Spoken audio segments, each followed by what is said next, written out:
Dalawang tanong lang po, Chair, para ngayong araw. Una po, I note that a huge chunk of the OVP's 2025 operations budget, 1.909 billion pesos, will be used for the delivery of socio-economic programs, such as one, medical and burial assistance program. This supplements other healthcare programs of the government to assist indigent individuals and families. For 2025, 771.445 million will be allocated for the program. Sa loob niyan, 600 million pesos for medical assistance and 171.445 million for burial assistance, which are, Madam Chair, very similar to the medical assistance to indigent or financially incapacitated patients program o MAIF-IP of the DOH. And DSWDs, Assistance for Individuals in Crisis Situations, or AICS. Pangalawa, disaster operations, which aims to provide relief goods to disaster-stricken areas not commonly reached by other agencies. Para doon, 101.644 million pesos. And is also similar doon naman sa disaster risk management program of the DSWD. Third, relief for individuals in crisis and emergencies, or providing food boxes or food items to families who are ineligible for OVP's other services. So 50 million pesos, which is also similar to DSWD's AICS. And last, Magnegosyo Taday, livelihood assistance for those with entrepreneurial skills, 150 million pesos, which is also similar to DOLE's naman, Integrated Livelihood Program o DLIP. So, ang tanong ko po dito, Madam Chair, anong nag-lead sa OVP na mag-consider na i-launch yung ganitong programs? May ginawa bang studies para suportahan yung pagkakaroon ng ganitong programs na parallel naman sa katulad at existing programs ng iba't iba nating line agencies, Madam Chair? Yes, Madam Chair. Thank you. Noong ako po ay nangampanya, 3 lang po yung sinabi ko na plataforma. Una po, trabaho. Pangalawa po, edukasyon. At 3, mapayapang pamumuhay para sa ating mga mamamayan. Nung pumasok po kami sa Office of the Vice President, tiningnan po namin ang mga pinakamaraming requests ng ating mga kababayan. Una-una po, ang lagi po naming natatanggap na request ay medical and burial assistance. Pangalawa po ay financial assistance. Pangatlo, lagi silang humihingi ng tulong sa pagkain. At pang-apat, very recently, sa tali ng mga requests, no?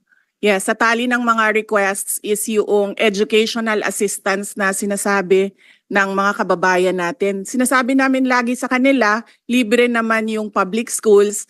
Ngayon ay libre na rin yung higher educational institutions. Pero sinasabi nila nahihirapan kasi sila sa plete, nahihirapan sila sa pabaon ng mga bata at sa pagkain ng mga bata. Kaya meron kaming bago, ito yung educational assistance.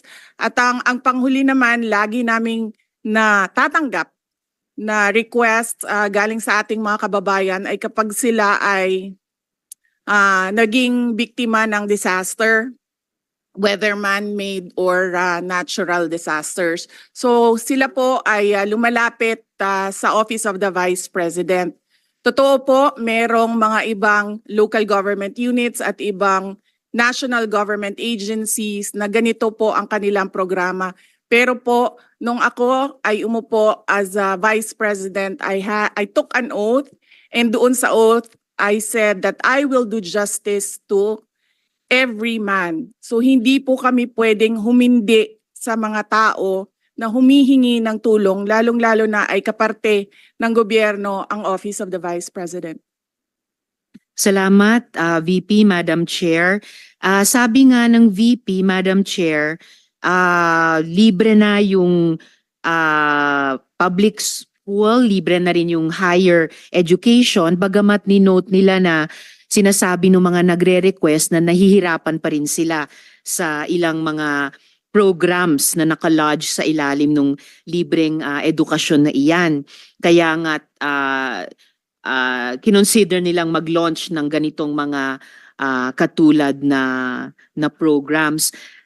Iko-consider ba ng VP na i-lodge na lang yung mga budgets nitong mga programa dun na lang sa mga line agencies natin? Tapos mag-request na lang ang OVP ng allocation para in sync sa priorities ng executive department sa halip na magkaroon pa ng hiwalay pero magkatulad naman na programa, Madam Chair. Madam Chair, we only submit the budget and we leave it to the discretion of all the members of Congress to decide on the budget. We can only propose a budget for the Office of the Vice President. Pero magbibigay po ako ng halimbawa kung ganun po ang gagawin natin. Tulad po ng AIX ng DSWD. Kapag meron po kaming nire-refer o binibigyan ng endorsement ng AIX sa DSWD, kadalasan po nasagot sa amin ay hindi pwede dahil galing yan sa Office of the Vice President at kalaban yan. Minsan po, totoo yan na pupolitika ang assistance para sa ating mga kababayan. Kaya po, uulitin ko, ang mga tao naman kasi hindi sila tumitingin sa politika. Tumitingin lang sila na itong opisina na ito ay opisina ng gobyerno at pwede kaming humingi ng tulong doon. And so I go back to the oath that I shall do justice to every man at kaya po kami nandito at kaya po kami merong mga ganito na mga projects sa Office of the Vice President. Salamat VP, Madam Chair. Wini-welcome ko yung sinabi nila na the VP would leave it to the discretion of the members of Congress. Medyo nagitla ako nung sinabing minsan pag may nire-refer ang OVP para sa AIX, ang feedback ay kalaban niyan. Dahil Madam Chair, I believe tayo sa Kongreso when we appropriate the budget, merong implicit na assumption tayo doon na pagkatapos in the exercise of our oversight function, yung parehong level ng professionalism we demand of ourselves ay presumption of regularity ina-expect natin sa lahat ng members ng executive, lalo na when they are working together. Kaya gaya ng sinabi ko kanina, wini-welcome ko yung sinabi ni VP na they would leave it to the discretion of the members of Congress, and tayo naman ay hindi tayo bibitaw sa mahigpit nating pag-ensure na these programs be implemented by the appropriate agencies o kahit in collaboration with each other na naaayon talaga sa tamang standards above partisan politics. And therefore, at the proper time, Madam Chair, gagawa ako ng proper motion para i-lodge yung budgets ng mga programang ito sa line agencies na may klarong opportunity for OVP na mag-request for allocation as for other offices in the executive.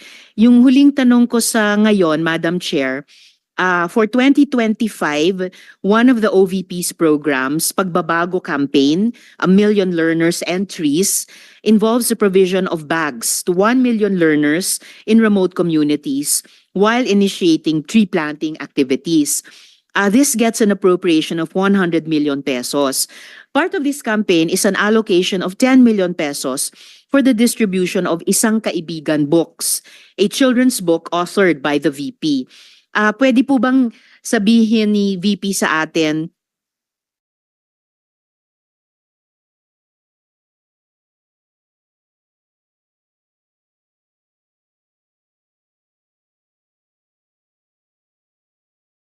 more tungkol sa librong ito? Chair, let me make a rebuttal and another example of politicizing the budget of the government. Ito pong sinabi ni Senator Risa Ontiveros na at the proper time she'll make a motion to lodge the budget, the requested budget of the OVP to the other agencies.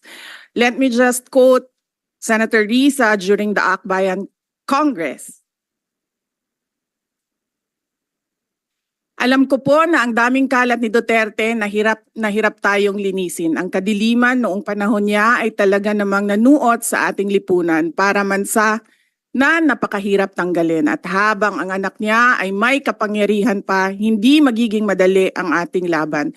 While VP Sara is in power, the threat of a full-blown Duterte comeback is still a very real and present danger.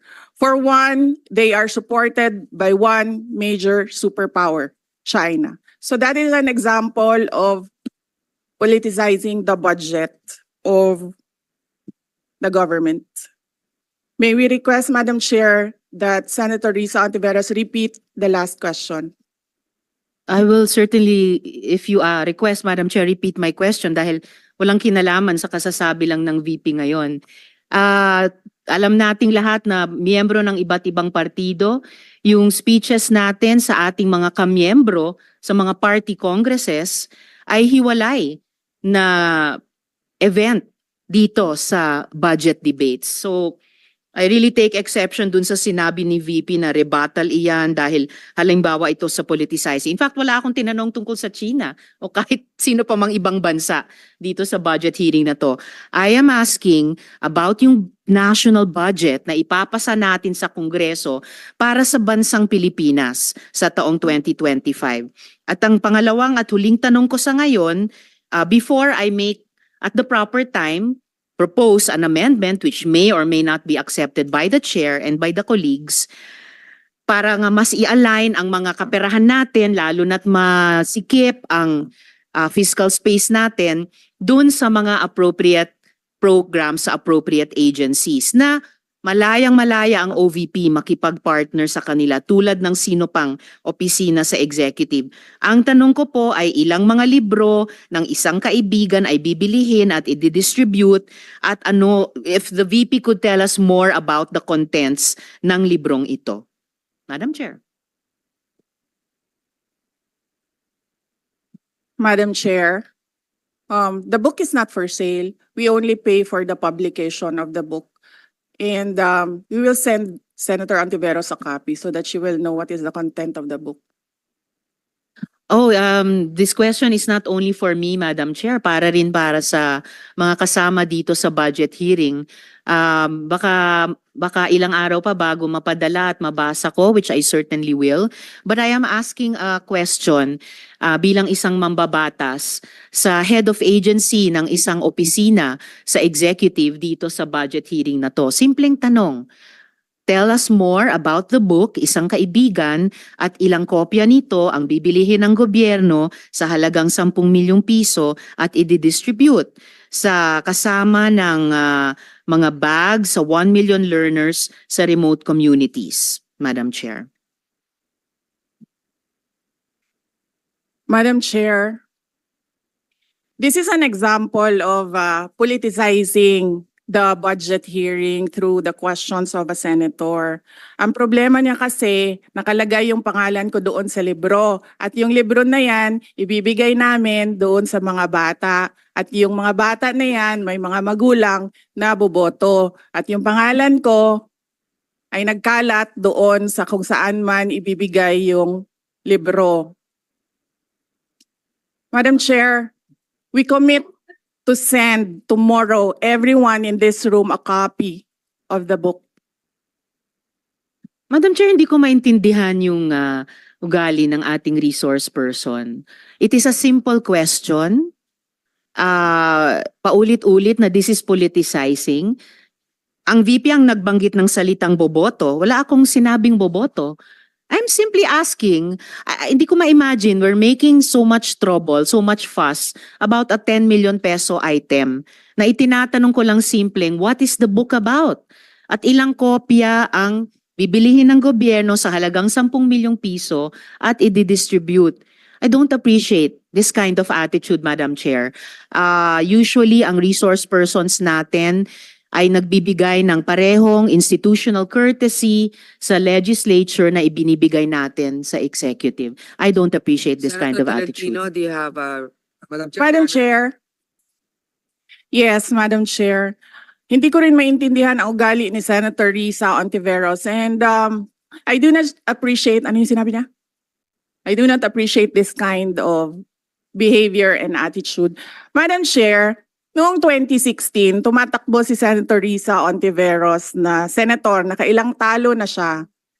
So, Dalawa, Madam Chair. okay, dalawa. Natatakot siya sa pangatlong talo niya, kaya pumunta siya sa Davao.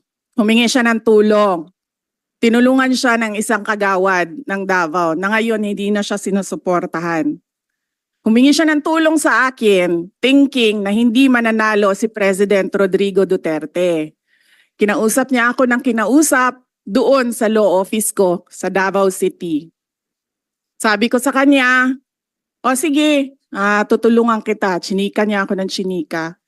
Tapos umalis siya. Siyempre, hindi naman siya tumutulong kay Pangulong Duterte. Hindi din totoo yung sinabi ko na tutulungan kita. Tinext niya ako. Pwede ba akong mag-follow up sa hinihingi kong tulong sa boto dyan sa Davao City? So sabi ko sa kanya, okay, sige. So, tinawagan ko at sinabihan ko at pinakiusapan ko ng pinakiusapan si former Congressman Milen Garcia. Sabi ko sa kanya, Kong, tulungan mo ito. Bigyan mo na lang ng ilang barangay mo at ilang mga leaders mo. Ayaw pa siya tulungan ni former Congressman Milen Garcia. Pinakiusapan ko ulit, Kong, please tulungan mo na lang. Nanalo na siya at nung nanalo siya, anong ginawa niya? Siya ang pinakaunang umatake kay President Rodrigo Duterte. Anong tawag sa ugaling ganito? With due respect to our resource persons and also our colleagues, I think this doesn't really, I understand there's history among all of us here, but I think that we should really stick to the budget, and I think this is just being very objective. I would like to ask also, since we're going to be furnished a copy tomorrow, we can look at it and evaluate what the content of the book is. But maybe just a general, we won't ask line by line, ano ba yung libro na yan? But tell me, is it for good manners and right conduct? That's fine.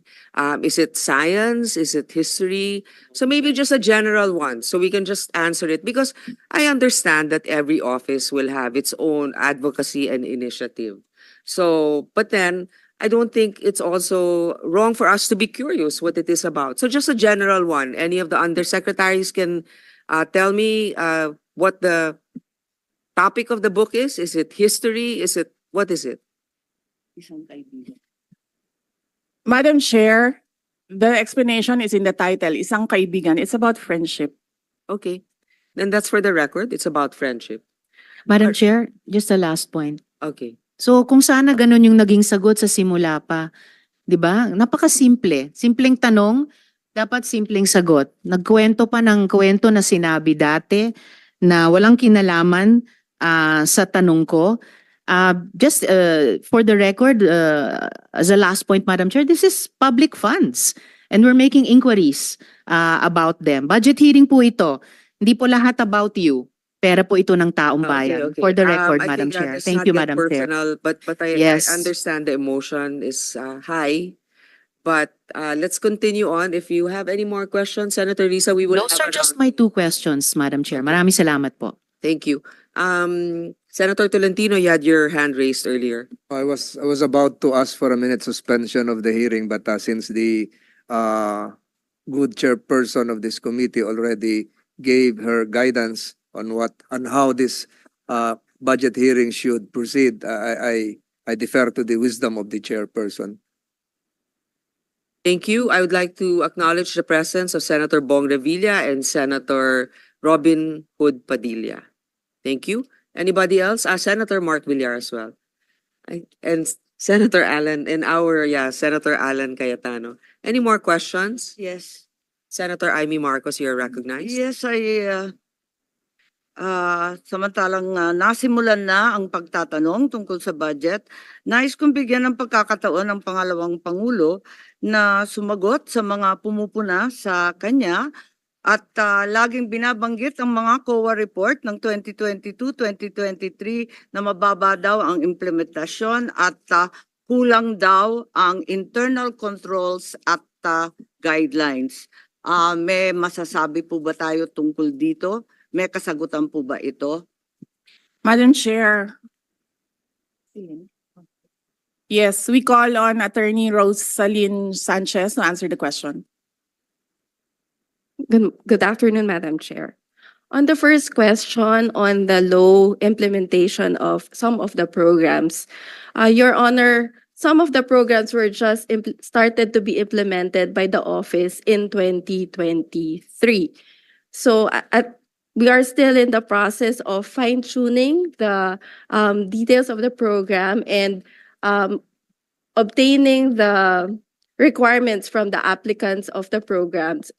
Specifically on the Magnegosyo Taday project, we have seen that some of our target beneficiaries have difficulty in complying with the requirements, and we are closely working with the Commission on Audit to streamline the process for the application of the program. And on the controls, on the matter of controls, Madam Chair, we would like to know that we have not received, we would like to know that audit findings are still not yet final, and we are again working closely with COA to improve our processes and address the issues that they have raised during the audit, Madam Chair. Okay. All right.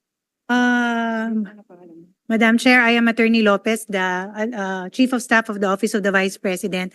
As regards the first question on the matter of the low implementation rate of the Office of the Vice President, for the past 2 years, Your Honor, for year 2022 and 2023, as we have presented early on, the Office of the Vice President has a 92% utilization rate actually, but it is as of date, as of now, as of June, July, the rate is stands at 40%, primarily because most of our programs are rolled out towards the second semester. Particularly, for example, the Pagbabago Bag in time for the opening of the school year, and also the launch of our Pansara program, which we will also be launching upon school opening. So this is a big bulk of the budget of the Office of the Vice President. Hence, there is a low utilization rate. But at the end of the year, all of this, Madam Chair, as we have, as records will bear out, it will be around the 90 to 92% utilization rate.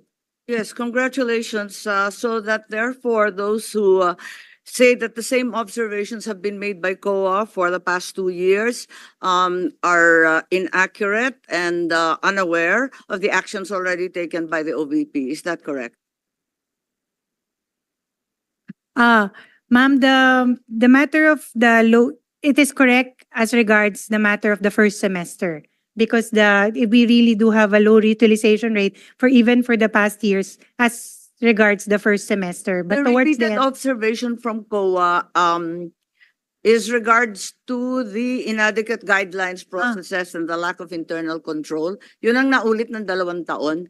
Na isaayos na ba yan? Kasi Opo. nabanggit ni attorney na kausap na ninyo yung COA at ginagawa na ng guidelines na sapat. That is correct, Your Honor. We are working continuously with the team from the Commission on Audit to improve and streamline our processes and guidelines. Nakakatuwa yung budget ninyo, nautangan pa kayo ng CHED. Nabayaran na ba kayo ng 18 million na utang?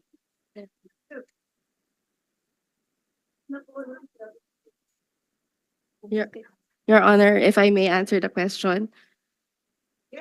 Okay. Your Honor, it was partial liquidation by CHED from the time that we had our budget hearing last year unto this year, but there is still a remaining amount of 1,993,500 pesos, Your Honor, out of the original 18 million.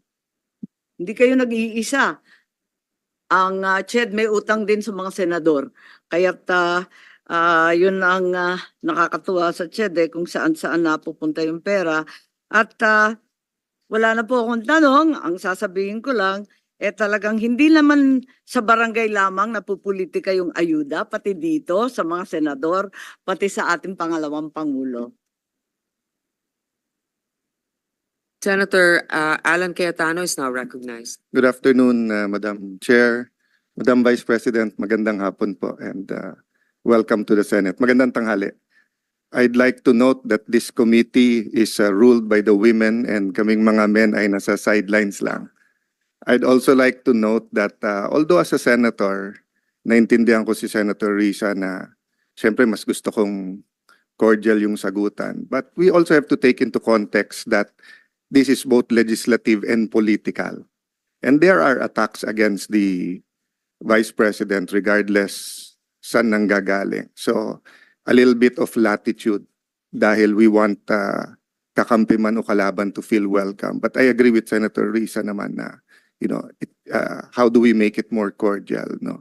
So, Madam Vice President, may I ask just one question? Actually, two eh. One, nag-lunch na po ba kayo? And,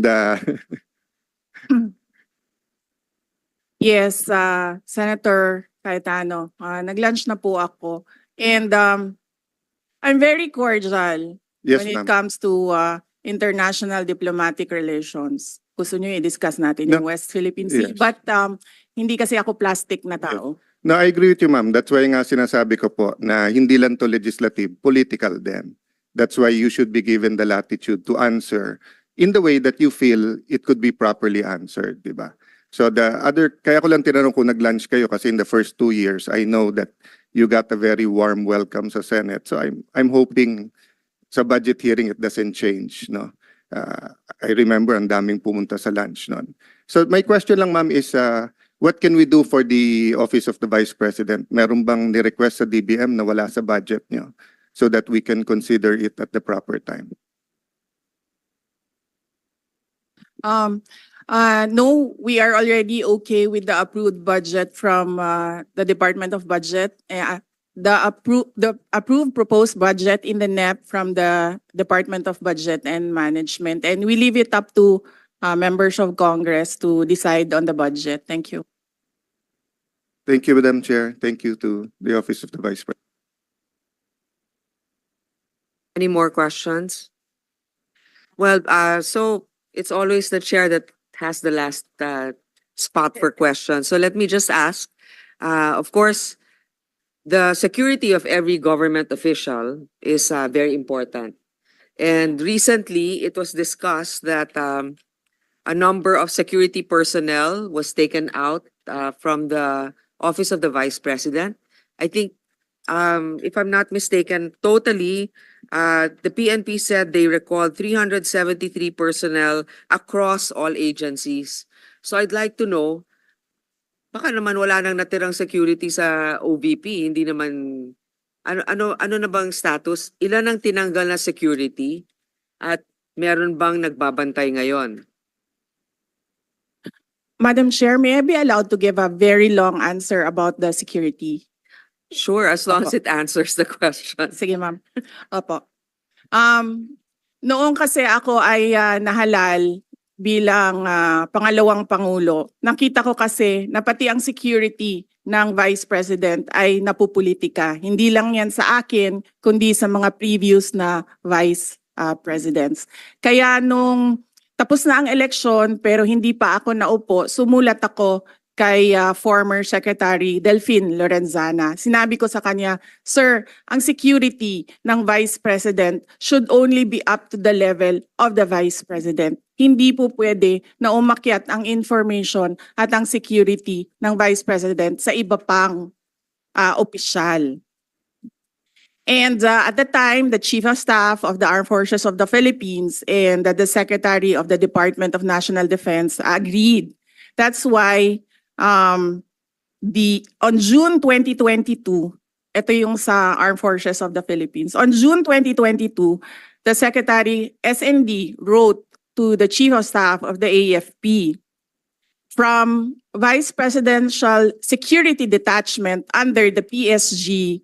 Secretary Lorenzana ordered the Vice President Security and Protection Group, which is a separate entity from the PSG. So ito yung June 22, 2022. Ngayon, nag-issue ng orders ang AFP GHQ ng General Order 0917 to activate the reorganization from detachment to security group on July 5, 2022. The activation order and the table of organization and equipment was released. Yes. All right. So, hindi ko alam kung ano ang nangyari sa Philippine National Police, but apparently they decided that they will mirror what the AFP did. So, noong December 9, 2022, inactivate ang Vice Presidential Protection Division under the PSPG. Ito under ng NHQ General Order OPL 22-22 and NAPOLCOM Resolution 2022-0675. Kaya po mali yung sinasabi ng lahat, hindi lang ako nagsasalita, ngayon lang ako nabigyan ng opportunity na magsalita. Hindi po tama na ikumpara yung term ni Vice President Leni Robredo at yung term ko in terms of security. Dahil yung security, yung VP-SPG at yung VP-PD sa PNP ay meron pong orders lahat. Ibig sabihin, there is a basis in law doon sa pag-activate sa kanila. Ngayon,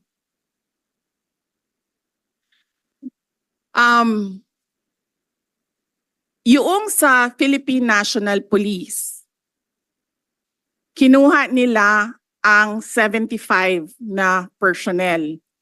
Sila ang pumili kung sino yung kukunin nila. Makikita nyo, as I said during my statement, it was a targeted list. Madami doon sa mga security na yon. Security is a trust and confidence position. Kasi ibibigay mo sa kanila yung kanang pagsalig nimo sa imuhang kinabuhi, ihatag na nimo sa ilaha. Ngayon, nakalagay doon sa listahan, kasama ko since 2007 when I was Vice Mayor, kasama ko since 2010 when I was Mayor, and madami doon kasama ko from 2016 during the term for 6 years of President Rodrigo Duterte. Makikita nyo yon sa listahan kung isa-isahin natin. So it was a targeted list. It was a political move. It was political harassment. Ngayon, nag-iwan sila ng 38. 38 na hindi namin kilala. 38 na sila ang nagsabi kung sino ang maiwan. Sinalatan namin sila. Sinabi namin, hindi na namin tatanggapin yung 38 ninyo. Ibabalik na namin yan sila lahat sa inyo.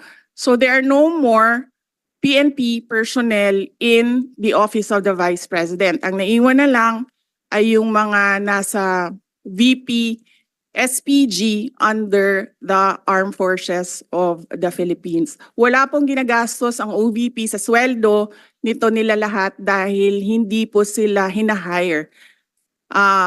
Personnel na po sila ng ating AFP na dinidetail papunta sa Office of the Vice President. So, to answer your question, Madam Chair, meron pong security and all of them under AFP because we refused the personnel na sinabi. Ito na naman tayo kay General Marbil. Sinabi niya, ibabalik niya kapag mag-request kami. Sinulatan nila kami na mag-request kayo kasi ibabalik namin. Hindi ko gagawin yan. Thank you, Madam Vice President. So right now, your security detail is composed of AFP officers, soldiers, I suppose. Yes, Madam Chair, officers and enlisted personnel. Mga ilan kaya sila? May we request Colonel Lachica to answer? Nakakagulat din yung statement ng PNP. I guess he wants it on his record, but I find it a little also irregular na you're right, it's a trust issue. And if you're familiar with certain individuals, they have to explain why they I mean, maybe in the budget hearing of the PNP, we can ask them why they chose the individuals to remove from your detail. But I'd like to know also how many is left from the AFP. And I think the AFP is also quite capable. Ilan po, Mr. La Chica? Madam Chair, good afternoon. I think I cannot disclose the number, but I have here our activation order and our table of organization. Why can't you not disclose the number? For security reasons, ma'am. Well, okay. I will. Madam Chair, Yes. sabihin mo na, sir.